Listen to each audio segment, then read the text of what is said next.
অসমীয়াৰ মনে প্ৰাণে ৰঙালী বিহুৰ উৎসাহ বিহু মঞ্চত জনপ্ৰিয় কণ্ঠশিল্পীৰ গীতত মোহাচন্ন দৰ্শক চতিয়াৰ শতবৰ্ষ গৰকা ঐতিহ্যমণ্ডিত মাধুৰী আহতগুৰিৰ দলত মুকলি বিহু প্ৰতিযোগিতা বিহু গীতেৰে বিহুৰ শুভাৰম্ভণি বিধায়ক পদ্ম হাজৰিকাৰ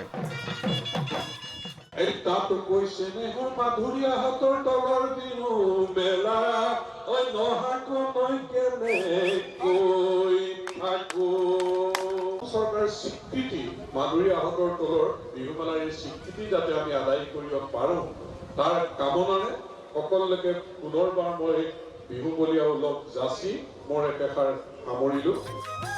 লিডুত 59 সংখ্যক কেন্দ্ৰীয় ৰঙালী বিহুৰ আয়োজন বিহু নাম বিহু নাচ ঢোল বাদন বাঁহী বাদনেৰে উঠপ থপ বাজাৰ হাইস্কুল খেলপথাৰ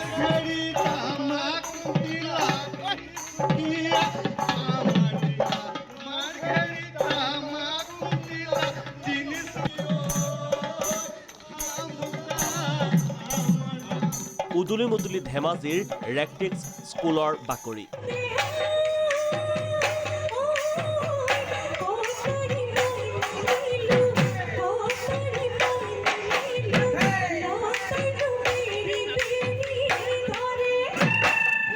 নৱপ্ৰজন্মৰ মাজত অসমীয়া জনজীৱনৰ হাত বিহুৰ তাৎপৰ্য আৰু অৰ্থ বুজোৱাৰ প্ৰয়াস চলালে বিদ্যালয় কৰ্তৃপক্ষই শিক্ষক শিক্ষাৰ্থী অভিভাৱক একেলগে বিলীন হ'ল বিহুৰ আনন্দত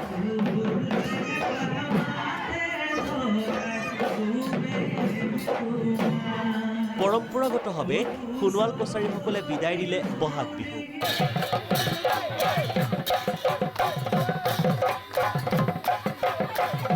পৰম্পৰা ৰক্ষা কৰি গাত কলপাত মেৰিয়াই দেৱ দেৱীৰ সজ্জাৰে বিদায় দিলে বিহুটিক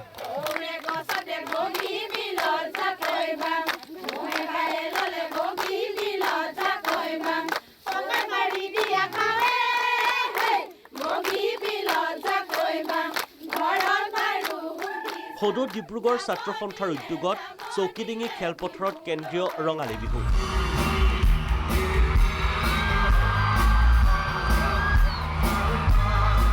অনুষ্ঠানত কেইবাগৰাকীও বিশিষ্ট ব্যক্তিলৈ আগবঢ়ালে ডিব্ৰু সন্মান বঁটা 2024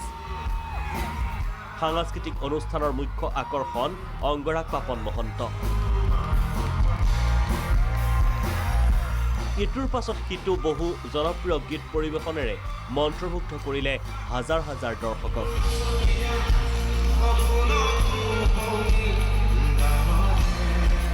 নতুন দিল্লীত যোগসূত্ৰৰ উদ্যোগত ৰঙালীৰ গধূলি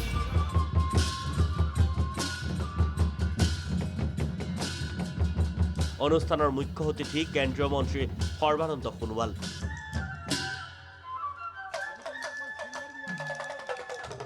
তেজপুৰৰ নক্ষত্ৰৰ লোকবাদ্য আৰু লোকনৃত্যৰ সংমিশ্ৰণত আপ্লুত দিল্লীৰ দৰ্শক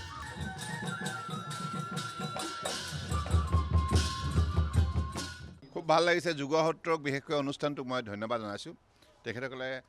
দিল্লীত অসমীয়া সমাজক লৈ আৰু অন্যান্য সম্প্ৰদায়ৰ লোকসকলো ইয়াত অংশগ্ৰহণ কৰিছে দিল্লী হাটৰ দৰে এটা মূল কেন্দ্ৰবিন্দুত তেখেতসকলে অসমীয়া বাপুতি সাহোন ৰঙালী বিহু উদযাপন কৰি আমাক সকলোকে উৎসাহিত কৰিছে আৰু অসমীয়া বিহুৰ যিটো সৌন্দৰ্য সেইটো অন্যান্য সম্প্ৰদায়ৰ লোকসকলেও দিল্লীৰ ৰাজধানীত আৰু উপভোগ কৰিছে আৰু ইয়াৰ যিটো অসমীয়া কৃষ্টি সংস্কৃতিৰ তেখেতসকলে প্ৰকৃতাৰ্থত গোটেই বিষয়টো উপলব্ধি কৰা এটা সুযোগ লাভ কৰিছে গতিকে মই আয়োজকসকলক বিশেষভাৱে ধন্যবাদ জনাইছোঁ গুৱাহাটীৰ খানাপাৰাত মৰ্ণিং ৱাক গ্ৰুপৰ উদ্যোগত বিহু পিঠাপনা জলপানেৰে বহাগৰ এটি পুৱা অনুষ্ঠান বহু লোকৰ অংশগ্ৰহণেৰে জীপাল খানাপাৰা ব্যুৰ ৰিপৰ্ট প্ৰাগ নিউজ